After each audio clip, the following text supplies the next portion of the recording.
സ്വർണ്ണ കവർച്ച കേസിലെ മുഖ്യപ്രതി ഉണ്ണികൃഷ്ണൻ പോറ്റിക്ക് ഇപ്പോൾ ജാമ്യം കിട്ടിയിരിക്കുകയാണ്. കൊല്ലം വിജിലൻസ് കോടതിയാണ് സ്വാഭാവിക ജാമ്യം നൽകിയിരിക്കുന്നത്. എം മനോജ് കൊല്ലത്ത് നിന്നും ചേരുകയാണ്. മനോജ്, ഇത് നമ്മൾ പ്രതീക്ഷിച്ചതാണ്. കഴിഞ്ഞ കുറേ ദിവസങ്ങളായി നമ്മൾ ചർച്ച ചെയ്ത വിഷയമാണ്. കോടതിയെ സംബന്ധിച്ചിടത്തോളം സ്വാഭാവിക ജാമ്യം നൽകാതെ മറ്റ് ഒന്നും തന്നെ ചെയ്യാൻ കഴിയാത്തൊരു സാഹചര്യം മുന്നിലുണ്ട്. മറ്റു വിവരങ്ങൾ പറയും. തീർച്ചയായും ഗൗതം, ഇപ്പോൾ ഉണ്ണികൃഷ്ണൻ പോറ്റിക്ക് ജാമ്യം ലഭിച്ചിരിക്കുന്നു എന്നുള്ള വിവരം തന്നെയാണ് പുറത്തു വരുന്നത്. ഇന്ന് വിധി പറയാൻ വേണ്ടി വിജിലൻസ് കോടതി മാറ്റിവെച്ചിരിക്കുകയായിരുന്നു. കഴിഞ്ഞ ദിവസം വാദം പൂർത്തിയായി. ഇപ്പോൾ ഉണ്ണികൃഷ്ണൻ വിധി പറയാൻ വേണ്ടി വിജിലൻസ് കോടതി മാറ്റിവെച്ചിരിക്കുകയായിരുന്നു. കഴിഞ്ഞ ദിവസം വാദം പൂർത്തിയായി. ഇപ്പോൾ ഉണ്ണികൃഷ്ണൻ പോറ്റിയും ഈ ശബരിമല സ്വർണ്ണ കവർച്ച കേസിൽ ജയിൽ മോചിതനാവുകയാണ്. എന്തായാലും നിർണായകമായിട്ടുള്ള ദിവസമായിരുന്നു ഇന്ന് പോറ്റിയെ സംബന്ധിച്ചിടത്തോളം. ഈ കേസിലെ ഒന്നാം പ്രതിയായിട്ടുള്ള ഉണ്ണികൃഷ്ണൻ പോറ്റി ആദ്യഘട്ടത്തിൽ അറസ്റ്റിലായി. പിന്നീട് 90 ദിവസം കഴിഞ്ഞപ്പോൾ ദ്വാരപാലക ശില്പ കേസിൽ ജാമ്യം ലഭിക്കുന്നു. അതിനു പിന്നാലെ കട്ടിളപ്പാളി കേസിലും ജാമ്യം ലഭിച്ച് പുറത്തിറങ്ങുകയാണ്. SIT ഇതുവരെയും ഇടക്കാല കുറ്റപത്രം പോലും സമർപ്പിച്ചിട്ടില്ല.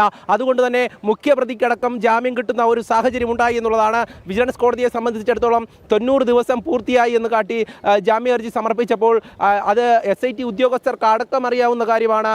ഉണ്ണികൃഷ്ണൻ പോറ്റിക്ക് സ്വാഭാവിക ജാമ്യം അനുവദിച്ച് കിട്ടുമെന്നുള്ളത്. എന്നാൽ പോലും SIT ഇതിൽ ഇടക്കാല കുറ്റപത്രം പോലും സമർപ്പിക്കാൻ തയ്യാറായിട്ടില്ല എന്നുള്ളത് തന്നെയാണ് ഇതിൽ പ്രധാനപ്പെട്ട ഒരു കാരണം. ഇതിൽ ഉയരുന്ന ആരോപണം ഈ ജാമ്യം ലഭിക്കുവാൻ വേണ്ടിയിട്ടുള്ള സാഹചര്യം അത് SIT തന്നെ ഉണ്ടാക്കിയതാണോ എന്നുള്ളതാണ്. കാരണം മറ്റു പ്രതികൾക്കടക്കം ജാമ്യം ലഭിച്ചിരുന്നു. മുരാരി ബാബു, സുധീഷ് കുമാർ, ശ്രീകുമാർ അടക്കമുള്ള പ്രതികൾക്ക് ഇതിനോടകം തന്നെ സ്വാഭാവിക ജാമ്യം അനുവദിച്ച് കിട്ടിയിരുന്നു.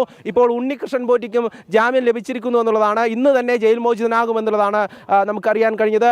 എന്തായാലും കഴിഞ്ഞ ദിവസം നടന്ന വാദം, അതായത് പ്രോസിക്യൂഷന്റെ ഭാഗത്തു നിന്നും എതിർവാദം ഉന്നയിക്കണമെങ്കിൽ കോടതിക്ക് മുമ്പാകെ കുറ്റപത്രം വേണമായിരുന്നു.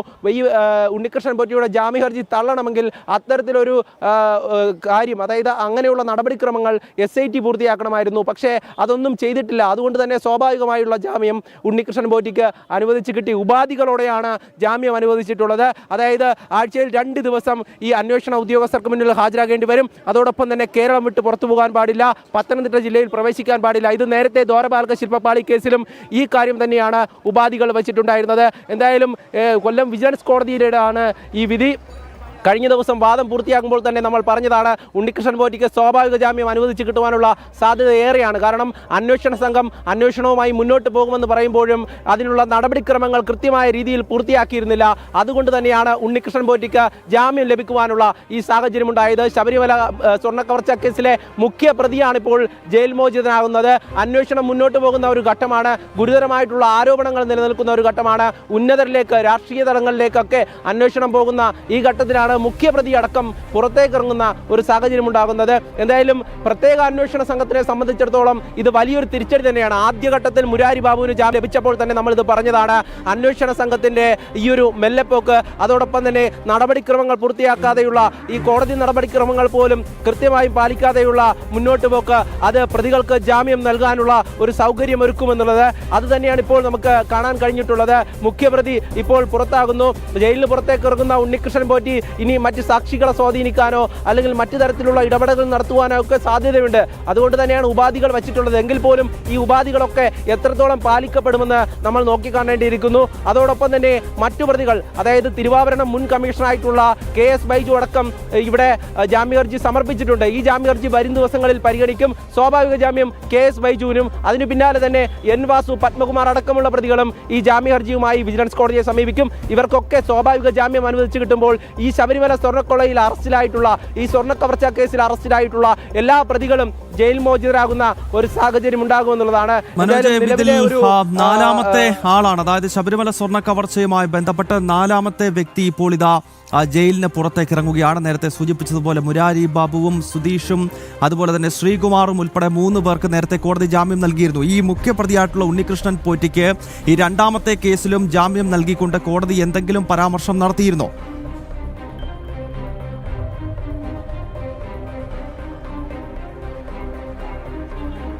ഈ കോടതിയുടെ പരാമർശം എന്ന് പറയുന്നത്, അതായത് സ്വാഭാവിക ജാമ്യത്തിനായി ഒരു പ്രതി അപേക്ഷ നൽകുമ്പോൾ അതിനെന്തെങ്കിലും എതിർവാദമുണ്ടോ എന്ന്, അത് പ്രോസിക്യൂഷന്റെ ഭാഗത്തു നിന്നുള്ള വാദം കൃത്യമായും കോടതി കേൾക്കും. പക്ഷേ പ്രോസിക്യൂഷന് അത്തരത്തിലൊരു വാദം ഉന്നയിക്കാനുള്ള ഒരു സാഹചര്യം ഉണ്ടായില്ല എന്നുള്ളതാണ്. അതായത് അന്വേഷണ സംഘം എന്തെങ്കിലും തരത്തിലുള്ള ഇടക്കാല കുറ്റപത്രം പോലും സമർപ്പിച്ചിട്ടില്ല എന്നുള്ളതാണ്. ഇടക്കാല കുറ്റപത്രമെങ്കിലും സമർപ്പിച്ചിരുന്നെങ്കിൽ പ്രോസിക്യൂഷന് അതിന്മേൽ വാദം ഉന്നയിക്കാമായിരുന്നു. പക്ഷേ അത്തരത്തിലൊരു വാദവും ഇവിടെ ഉണ്ടായിട്ടില്ല എന്നുള്ളതാണ്. സ്വാഭാവിക ജാമ്യം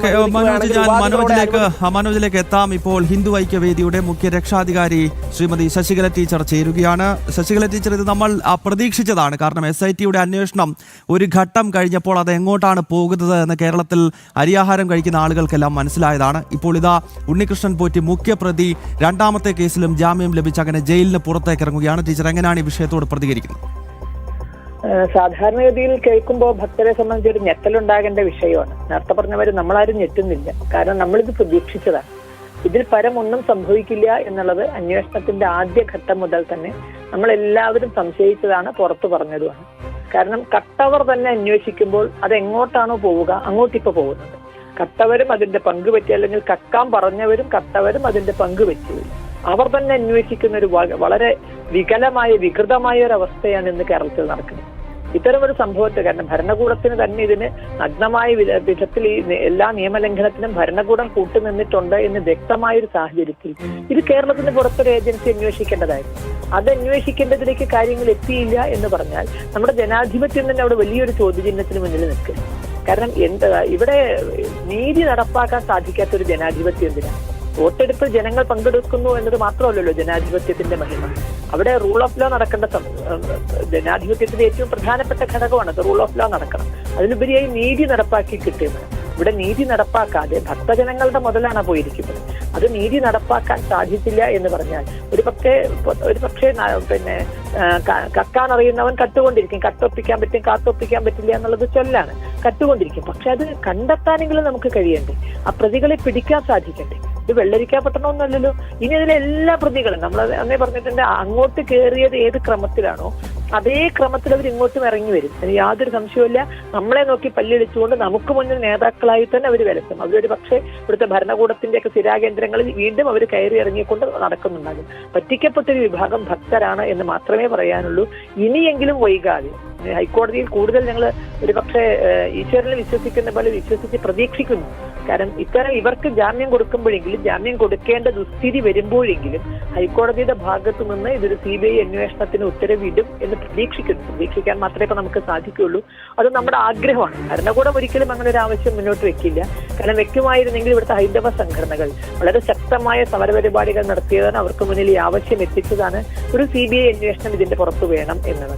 അപ്പോൾ ഹൈക്കോടതിയിലെങ്കിലും പ്രതീക്ഷ അർപ്പിക്കുന്നു. ഇവർക്ക് ജാമ്യം കൊടുക്കുമ്പോഴെങ്കിലും ഈ അന്വേഷണം ശരിയായ വഴിക്കല്ല എന്നും ഇതൊരു പുറത്തുനിന്നുള്ള ഒരു ഏജൻസി അന്വേഷിക്കണം എന്ന നിലയ്ക്കുള്ള ഒരു തീരുമാനം ഹൈക്കോടതിയുടെ ഭാഗത്തു നിന്ന് വരുമെന്ന് പ്രതീക്ഷിക്കുന്നു.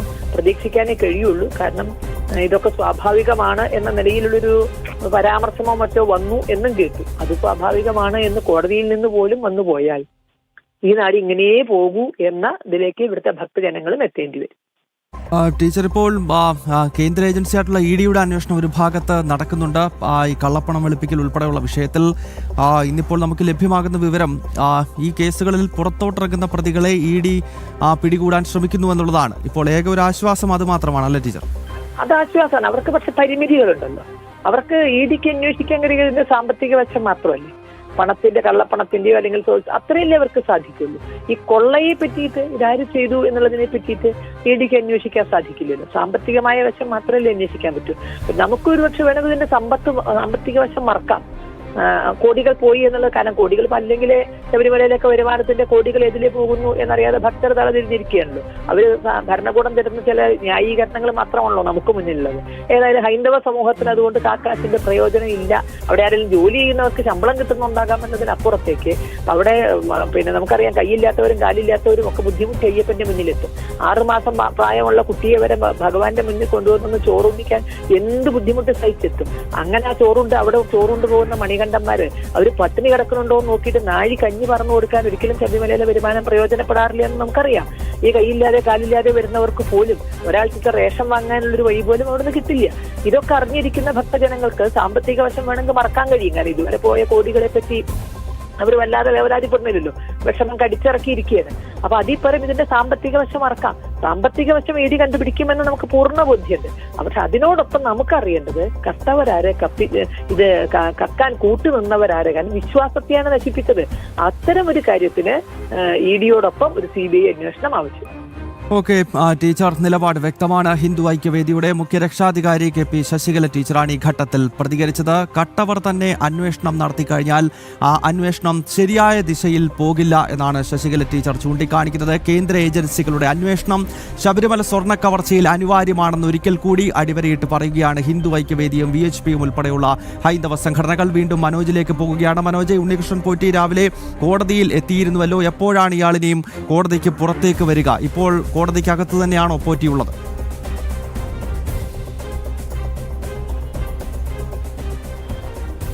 ഗൗതം, കഴിഞ്ഞ ദിവസമാണ് ഉണ്ണികൃഷ്ണൻ പോറ്റിയെ കോടതിയിൽ ഹാജരാക്കിയിരുന്നത്. റിമാൻഡ് എക്സ്റ്റൻഷനുമായി ബന്ധപ്പെട്ടാണ്. ഇന്ന് ഉണ്ണികൃഷ്ണൻ പോറ്റിയെ കോടതിയിൽ ഹാജരാക്കിയിട്ടില്ല. നിലവിൽ ജയിലിൽ തന്നെയാണുള്ളത്.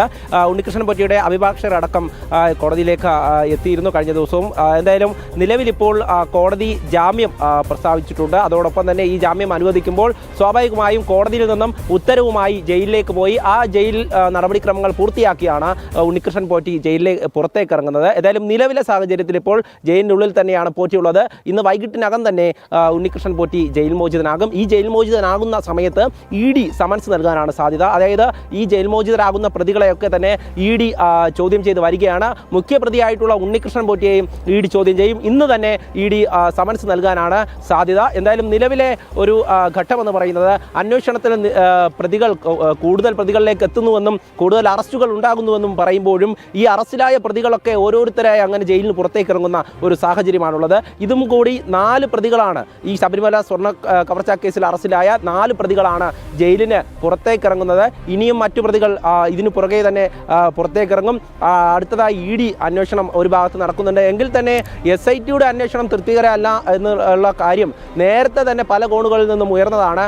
കാരണം പല സമയങ്ങളിലും SITക്ക് മേൽ സമ്മർദ്ദം ചെലുത്തിയിട്ടുണ്ട്. പല വിധത്തിലുള്ള സമ്മർദ്ദം SITയുടെ ഭാഗത്തുണ്ട് എന്നുള്ളത് നേരത്തെ തന്നെ നമ്മൾ പുറത്തുവിട്ടതാണ്. അക്കാര്യങ്ങൾ തന്നെയാണ് നമുക്ക് ഇതിലൂടെയൊക്കെ മനസ്സിലാകുന്നത്. കാരണം SIT ഒരു ഇടക്കാല കുറ്റപത്രം സമർപ്പിക്കാത്തത് എന്തുകൊണ്ട് എന്നുള്ള ചോദ്യം ഉയർന്നു നിൽക്കുന്ന ഒരു സാഹചര്യത്തിൽ അതിന് കൃത്യമായിട്ടുള്ള ഒരു മറുപടി പറയുവാൻ ഉദ്യോഗസ്ഥർക്കോ അല്ലെങ്കിൽ സർക്കാരിനോ സാധിച്ചിട്ടില്ല എന്നുള്ളതാണ്. കാരണം എത്രയൊക്കെ തന്നെയായാലും ഹൈക്കോടതിയുടെ നിരീക്ഷണത്തിലുള്ള കേസിൽ പ്രത്യേക അന്വേഷണ സംഘമായാലും സർക്കാരിന് ഇതിന്മേലൊരു സമ്മർദ്ദം ചെലുത്താൻ സാധിക്കും. രാഷ്ട്രീയപരമായുള്ള ഒരു സമ്മർദ്ദം ഈ SIT അതായത് പോലീസ് ഉദ്യോഗസ്ഥനാണ് ഇവർക്ക് മേൽ സമ്മർദ്ദം ചെലുത്താൻ സാധിക്കും. അതൊക്കെ തന്നെയാണോ ഇങ്ങനെയൊക്കെ ആയി തീർന്നത് എന്നതുകൂടെ പരിശോധിക്കേണ്ടിയിരിക്കുന്നു. ഹിന്ദു ഐക്യവേദിയുടെ സംസ്ഥാന അധ്യക്ഷൻ RV ബാബു ഈ ഘട്ടത്തിൽ നമുക്കൊപ്പം ചേരുകയാണ്. ശ്രീ RV ബാബു, ഇതിലൊരു അത്ഭുതമോ ഞെട്ടലോ ഒന്നും അയ്യപ്പ വിശ്വാസികൾക്ക് മലയാളികൾക്കില്ല. കാരണം SIT അന്വേഷണം ഒരു ഘട്ടം കഴിയുമ്പോൾ എല്ലാവരും കരുതിയതാണ് ഇതിങ്ങനൊക്കെ തന്നെ പോകൂ എന്നുള്ളത്. അങ്ങ് എങ്ങനെ പ്രതികരിക്കും? ഉണ്ണികൃഷ്ണൻ പോറ്റിയുടെ ജാമ്യം കിട്ടും എന്ന ഒരു അന്തരീക്ഷമാണ് പൊതുവെ ഉണ്ടായത്. കാരണം സ്വാഭാവികമായി തന്നെ ഉണ്ണികൃഷ്ണൻ പോറ്റി ജാമ്യം നേടിപ്പോകേണ്ട സമയമായി. കാരണം നമ്മുടെ നിയമവ്യവസ്ഥയിൽ അനുസരിച്ച് 90 ദിവസത്തിനുള്ളിൽ ചാർജ് ഷീറ്റ് കൊടുക്കാത്ത സമയത്ത് സ്വാഭാവികമായ ജാമ്യത്തിന് പ്രതികൾക്ക് അർഹതയുണ്ട് എന്നുള്ളതാണ് നിലവിലെ നിയമം. അപ്പോ അതനുസരിച്ച് ഈ സ്വർണ്ണ കേസിലെ പ്രതികളുടെ പേരിൽ ആരുടെ പേരിലും SITക്ക് ചാർജ് ഷീറ്റ് കൊടുക്കാൻ കഴിഞ്ഞിട്ടില്ല. പ്രത്യേകിച്ച് 1-ാം പ്രതി ഉണ്ണികൃഷ്ണൻ പോറ്റിയുടെ പേരിലുള്ള ചാർജ് ഷീറ്റ് കൊടുക്കാൻ കഴിഞ്ഞിട്ടില്ല. അപ്പൊ ചാർജ് ഷീറ്റ് കൊടുക്കാത്തതിനെ സംബന്ധിച്ച് ആശങ്കപ്പെടേണ്ടതില്ല എന്നാണ് ഇന്നലെ കേരള ഹൈക്കോടതി പറഞ്ഞത്. എന്ന് മാത്രമല്ല SITയുടെ അന്വേഷണത്തിൽ വളരെ തൃപ്തി രേഖപ്പെടുത്തുകയും ചെയ്തിട്ടുണ്ട്. CBI അന്വേഷണം ആവശ്യപ്പെട്ടുകൊണ്ടുള്ള ഹർജി പരിഗണിച്ച സമയത്ത് ഈ SIT അന്വേഷണം അതിന്റെ ശരിയായ ദിശയിലാണ് പോകുന്നത് എന്നും പ്രതികൾ ആരെങ്കിലും രക്ഷപ്പെടും എന്ന് നിങ്ങൾ ആരും കരുതണ്ട എന്നും വളരെ വ്യക്തമായിട്ട് ഹൈക്കോടതി നമ്മളോട് പറയുകയാണ്.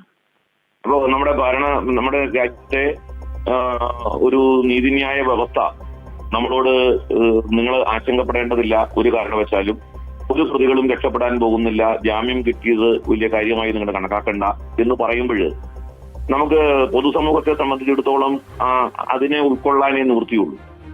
പക്ഷെ അപ്പോഴും ജനങ്ങൾക്കിടയിലുള്ള സംശയങ്ങൾ അതേപടി നിലനിൽക്കുകയാണ്.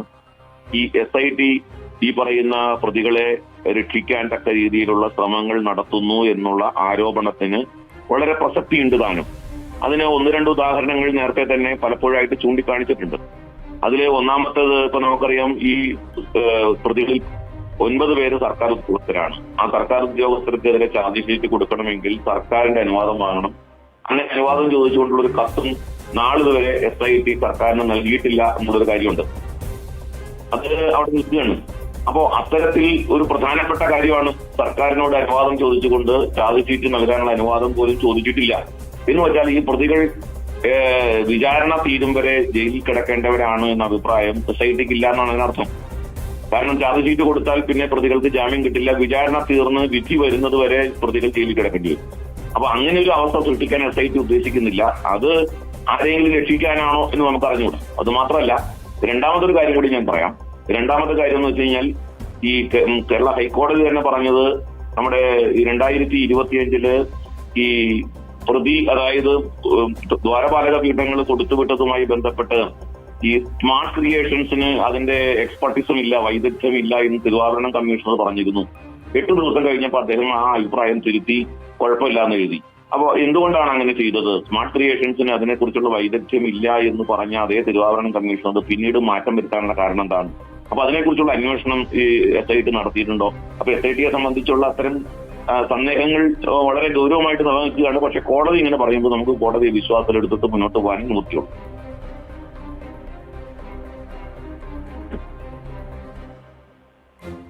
ഓക്കെ. ഹിന്ദു ഐക്യവേദി സംസ്ഥാന അധ്യക്ഷൻ RV ബാബുവാണ് പ്രതികരിച്ചത്. ഹൈന്ദവ സംഘടനകൾ ഒരേ സ്വരത്തിൽ SITക്കെതിരെ രൂക്ഷമായ വിമർശനം നടത്തുന്നു. കാരണം SIT അന്വേഷണം ശരിയായ ദിശയിൽ പോകാതിരിക്കുകയും പ്രതികളെ സംരക്ഷിക്കാനുള്ള ശ്രമം നടത്തുകയും ചെയ്തു. അതിന്റെ ഭാഗമാണ് ഈ കുറ്റപത്രം ഇത്രയും അധികം സമയം കഴിഞ്ഞിട്ടും വൈകാതിരുന്നത് എന്ന വിമർശനമാണ് ശശികല ടീച്ചറും RV ബാബുവും ഉൾപ്പെടെയുള്ള ഹൈന്ദവ സംഘടനകളുടെ നേതാക്കൾ ചൂണ്ടിക്കാണിക്കുന്നത്.